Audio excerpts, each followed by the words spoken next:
Today we'll be doing the last chapter, that is the Indian national movement from 1935 to 1947. Okay. So the Indian national movement. So in this chapter we'll discuss about Quit India movement. So in the previous class I taught you about civil disobedience movement. Okay. And the consequences of civil disobedience movement we have already done. So today will deal with the last and the final and one of the greatest movement in the history of India, that is Quit India movement. Now listen to me properly, okay? So what were the causes of Quit India movement? Now, in the year 1935, the third roundtable conference was held and the government came up with the Government of India Act 1935. Okay, and as per that, election was held in 1937. Okay, in the election of 1937, out of 11 provinces, 9 provinces, Congress ministers were there. That means Congress formed a government in 9 provinces out of 11. Now, during this period, everything was okay. Congress was working according to their manifesto. And in 1939, in the year 1939, Second World War started, and many of the Congress ministers resigned. Many of the Congress ministers resigned. Okay, why did the Congress ministers resign from the provinces? Because they, according to them, the British government did not consult them before dragging Indians into the Second World War. India was dragged into the Second World War without consulting the Congress minister. That is why they resigned. Number one cause of Quit India movement. Number two, as you know that Japan had come up very powerful during this period after capturing Singapore, Malaya. Okay, they have come very closer to the Indian borders. Japan had come very closer to India. Okay, they were knocking on the doors of India. Okay, and during this time, British government was in a very difficult situation. So America, Russia, China, they pressurized the British government to consider the demands of the Indians. So what were the demands of the Indians?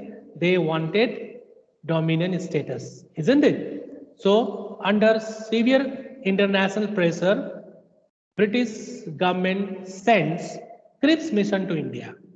Cripps mission was sent to India. Sir Stafford Cripps had come to India to discuss regarding the problems going on in India. So Cripps' proposal was placed in front of the Indian leaders. They promised that soon after the war, Constituent Assembly will be set up to frame the Constitution of India. Okay, see the promises. Proposal. Constituent Assembly will be set up to frame the Constitution of India. Okay, India would be provided dominant status. But this promise was half-hearted promise because Indian leaders were not assured when they were going to grant dominant status to the Indians. Okay, so the Congress rejected this proposal. Cripps' proposal was completely rejected, or we can say that means Cripps mission failed. Number one, Congress ministers resigned. Number two, Cripps mission also failed. Number three, as you know, Japan had come very closer to India. There was a threat. There was a threat for the Indians that Japan is going to invade India. Number four, many of the that means it was a time of war. There was a lot of crisis in the country. That means the price rise. Okay, the prices of all the essential commodities also had gone high. So the people were very much in a difficult and a chaotic situation. They decided that why not we free ourselves right now? So why Japan is going to invade India or attack India? Because we are the colony of the British government. Now let me tell you, my dear, in the Second World War, on one side, Germany was there, Japan was there, Italy was there, okay? And on the Allies side, England was there, France was there, Russia was there, and later on America also joined it, okay? America also joined in. So this was the situation. So Japan had come closer to India, as India was the colony of the British government, British Empire. So the Indians felt that they are going to attack the colonies of the British Empire, not the Indians. So if we want to save ourselves from this type of disaster, we need to quit the British from our country. Quit means we have to force them to leave our country. So they decided, yeah, they decided to quit Britishers from our country. Okay, so on 8th of August 1942, okay, 8th of August 1942, Quit India resolution was passed that we are going to start a Quit India movement from tomorrow. Okay, and Gandhiji gave a clarion call to all the people that each and every people must join the Quit India movement. Okay, and the mantra for the Quit India movement was do or die. Do or die. Karenge ya marenge. Okay, but the very next morning, 9th of August 1942, 9th of August 1942, listen, Quit India resolution was passed in 8th August 1942. Very next morning, movement was about to start, but early morning, all the important leaders along with Gandhiji was arrested. You understand? All the important leaders along with Gandhiji was arrested. Is that clear? This much is clear? Yes, sir. Yes, Okay, sir. but anyhow, movement spread. The movement is spread. Okay, now which were the areas where movement was very, very strong and people joined the movement full-heartedly? Number one, Odisha, Maharashtra, Uttar Pradesh, Bihar. These were the areas where the Quit India movement was very, very strong. Okay, what did the protesters do? What did the people do? They captured the government buildings. Okay, all the administrative buildings were captured by them. They started to run a parallel government. They started to run a parallel government. During the absence of important leaders, when they were in a jail, many of the socialist leaders like Jayaprakash Narayan, Aruna Asif Ali, okay, Ram Manohar Lohia, they led the movement. They had escaped from the Hazaribagh jail and they joined the movement through underground activities. Okay, they did not come openly, but they guided the movement because what next should be done by the people was not clear. That is why the movement was guided by the socialist leaders, Ram Manohar Lohia, okay, Jay Prakash Narayan, Aruna Asif Ali, they guided the movement. Now the time came, as I told you, no, the movement was very, very strong in some regions of Uttar Pradesh, Bihar, okay, Maharashtra, and even Odisha. That means each and every state did not, provinces did not take part in the Quit India movement. But wherever the movement was accepted, people took it full-heartedly and they wanted to drive the Britishers from our country. Okay, but as you know that the British government was very, very powerful, they suppressed the movement with heavy hand. Okay, they suppressed the movement. Okay, Quit India movement was brought to an end. Did you understand? People were arrested, people were flogged, people were tortured. Many of the people were arrested and sent behind the bars. So that was the result of Quit India movement. Did you understand? Quit India movement, they failed.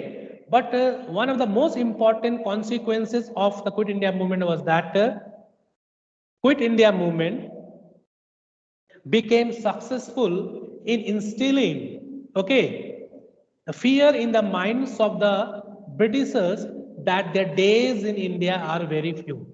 The spirit of the people during the Quit India movement was very strong. The Britishers came to know that these Indians now are unstoppable. We cannot stop them. So our days in India are very less. One day or the other day, these people again will rise into a revolt and they will drive us out. So that was clear to them. Now, let us talk about the role of Subhash Chandra Bose. Subhash Chandra Bose and the formation of INA. As you know that Indian soldiers were also involved in the Second World War. Okay, when Japan captured Singapore, okay, many of the Indian soldiers were also taken as prisoners of war. Okay, many of the Indian soldiers fighting from the British side were taken as prisoners of war. At around 40,000 Indian soldiers were handed over by Japan to Captain Mohan Singh. Captain Mohan Singh was handed over with these 40,000 soldiers. Okay, and then Captain Mohan Singh was the one who decided to form the Indian National Army. Do you understand? Indian National Army. So if anybody asks you who was the founder of INA, you say Captain Mohan Singh was the founder of Indian National Army. Captain Mohan Singh. So along with Raj Bihari Bose, Mohan Singh also worked. Now, where was Subhash Chandra Bose? Subhash Chandra Bose, about his early life. Subhash Chandra Bose had passed the ICS examination. He got an opportunity to work with the British administration, but he decided not to serve the British government. ICS exam, he had passed the ICS exam, isn't it? But in spite of that, he said that I am not going to serve the British government, I am going to serve my country. So he joined Indian National Congress. Twice he became the president of Indian National Congress, in 1938 and 1939. Okay, he became the president of Indian National Congress. But as his ideologies were different from Gandhiji, he could not continue as the president, so he resigned from the president of Indian National Congress and started a new party known as Forward Bloc with the same objective to free the country from the British rule. Forward Bloc. So during one of the activities, he was arrested. Subhash Chandra Bose was arrested, kept into house arrest, and later on he escaped from the house arrest and reached to Germany. Through Russia, he reached to Germany. He wanted to seek help from Hitler, because Hitler means Germany. Germany was fighting against British government, so he wanted help from Germany. Okay, Germany, Hitler said okay. But before he could return back from the same route from where he entered Germany, Germany declared war on Russia. So from Germany, he returned to Tokyo. Okay, Japan. And there he was invited by Mohan Singh and Raj Bihari Bose to come and join the Indian National Army. And he was given the charge of Indian National Army. He became the leader of Indian National Army, or the commander of Indian National Army. And he came to be known as Netaji. You know, Neta means leader, Netaji, leader. Okay, so he was given the command of Indian National Army. And Subhash Chandra Bose was helped by Japanese government. Japan helped Subhash Chandra Bose with all the arms and ammunition. So when Japan had come closer to India, at that time INA also was on the borders of India. But we Indians thought that Japan is going to attack India. Actually, Japan was going to free India from the British rule. Japan was helping Subhash Chandra Bose. And what Subhash Chandra Bose wanted? Subhash Chandra Bose wanted to liberate India from the British government. Okay, so they had come very closer to India, but due to rainy season in the mountainous northeastern part of India, mountainous region, on the other side Burma is there, isn't it? That means the capital of Rangoon, capital of Burma is there. Burma now is known as Myanmar. Burma now is known as Myanmar. Okay, so Yes, during that time, situation was very favorable for Japan, but due to the surrender of Japan in the Second World War, you know, 2 atom bombs were dropped upon Hiroshima and Nagasaki. Have you heard about it? Atom bombs were dropped Yes, upon sir. Hiroshima and Nagasaki. With that, Japan surrendered. So when Japan surrendered, Subhash Chandra Bose also felt very desperate. So Japan had to withdraw, and the rainy season of October also was not favorable for the INA soldiers. So with the surrender of Japan in the Second World War, Subhash Chandra Bose also returned back. So on his way back to Tokyo, historians say that he might have died in a plane crash. He might have died in a plane crash. Okay, so that was the role of Subhash Chandra Bose and INA. Okay, so INA, many of the INA soldiers were arrested and they were brought to Delhi. Okay, when these INA soldiers were brought to Delhi, at that time people understood the contribution of INA towards India's freedom struggle. So many of the Indians protested that no, they should not be hanged. These INA soldiers should not be hanged. They protested and they were freed also. Okay, so this is how Subhash Chandra Bose helped a lot in freeing our country from the British rule. Okay, did you understand about this Quit India movement, Subhash Chandra Bose? Yes, sir. Yes, Yes, sir. sir. Okay, now on the other side, a new government has come up in Britain. Okay, Labour Party came into power. There are two parties in Britain, Labour Party and Conservative Party. Labour Party came to power. Okay, and Clement Attlee became the Prime Minister of Great Britain. Now he thought, why to take the headache? So he announced that they are now ready to free the country as soon as possible. Okay, they are now in a mood to free the country India completely free. So cabinet mission was sent to India to discuss with the Indian leaders regarding the transfer of power. Cabinet mission was sent to India to transfer the power to the Indians as soon as possible and discuss about the issues which were going between Muslim League and Indian National Congress. Muslim League and Indian National Congress. So, though the points were similar to Cripps' proposal, dominion status would be granted soon after the, that means very soon. And number 2, Constituent Assembly will be set up. Number 3, India will be divided into 4, Group A, Group B, Group C. In Group A, all the Hindu majority provinces will be there. In Group B, all the Muslim majority provinces will be there. And in Group C, Bengal. Okay. In Group C, Punjab and Bengal will be included. Do you understand? This was the idea. Though Congress was not happy with the cabinet proposal, but anyhow they were ready to give a try to the cabinet mission proposal. And until the new constitution gets ready, a provisional government will function known as interim government. Interim government will run for the time period until the new constitution gets ready. Okay, as Muslim League did not cooperate in the interim government, so Jawaharlal Nehru resigned from the interim government. So the problem remained as it is. So now Mountbatten plan was sent to India. Lord Mountbatten was sent to India to discuss regarding the transfer of power. He came, he kept the proposals in front of the Indian leaders, and the first proposal of the Mountbatten plan was India would be divided into 2 dominion states, India and Pakistan. And this point made the Muslim League very happy. They were ready, but rest of the other leaders, like in Congress leaders, they were not happy. Mahatma Gandhi was not ready to accept Mountbatten plan. They were not ready for the partition.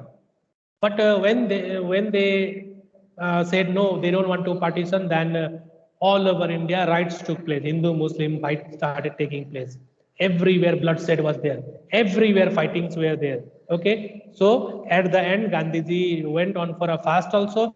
That also could not make the people understand. But later on, Gandhiji accepted Mountbatten plan and was ready for the partition. Okay, that means Gandhiji was the opinion that it is better to rule India. It is better to rule a small territory with a strong government. Let us rule India, small territory with a strong government, rather than to rule a large territory with a weak government. Because if we don't agree for partition, then forever this problem will continue. Hindu-Muslim problem will continue forever and ever.